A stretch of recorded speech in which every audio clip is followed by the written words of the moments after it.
On this episode of Hawaii's Most Haunted, Punchbowl.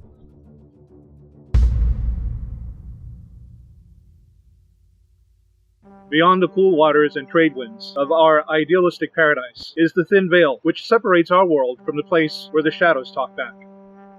Welcome to Hawaii's Most Haunted.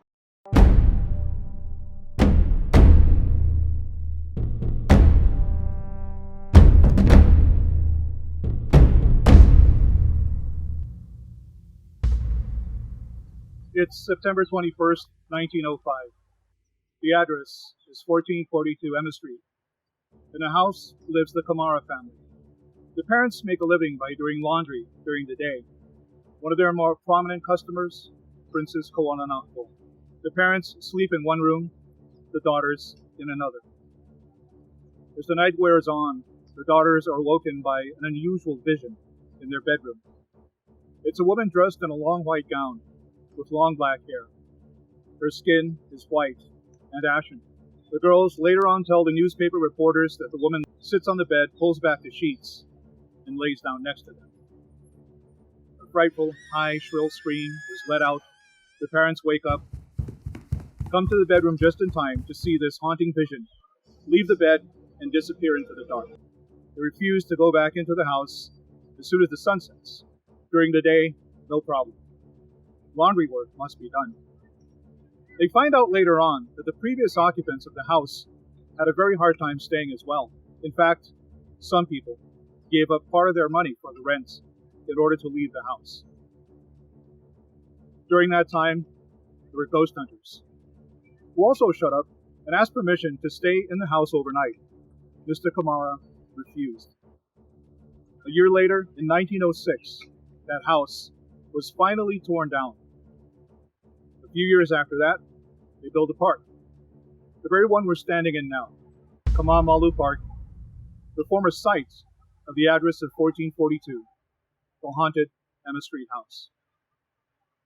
On the eastern slopes of Punchbowl lays the foundation of the old Kanela'auheo, the temple of human sacrifice.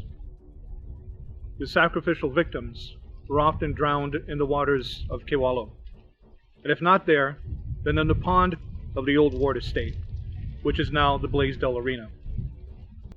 One of the last human sacrifices was the nephew of Kamehameha the Great, who, because of his breaking the kapu of Kamehameha, not to sleep with Kamehameha's queen, Kahumanu, was killed. A sad time for the great chief, but the law was the law. Now, today, near and on top of the old Kanela'auheo is Robert Louis Stevenson Intermediate. September 28th, 1908.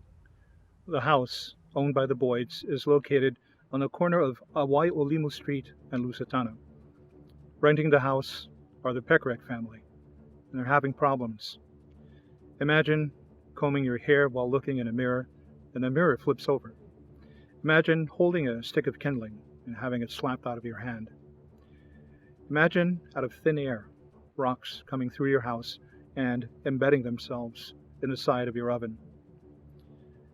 Imagine these things happening and you have no control over them.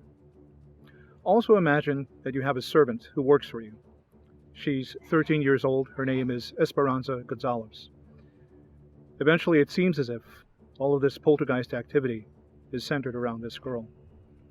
Soon, ghost hunters come to the house, priests, clergymen, all type of religious people. In fact, at one point, a number of 200 citizens gather around the outside of the Pekarek house, and nothing can be done about it. In fact, young Esperanza Gonzalez, when she finds out that she is being questioned as the one who is causing all the activity, she is upset. She denies everything. Unfortunately, it becomes too much for Mr. Boyd, who suggests that the Pekarek family move out immediately. What is left of that house today? Is it still there? And if so, is the activity still happening?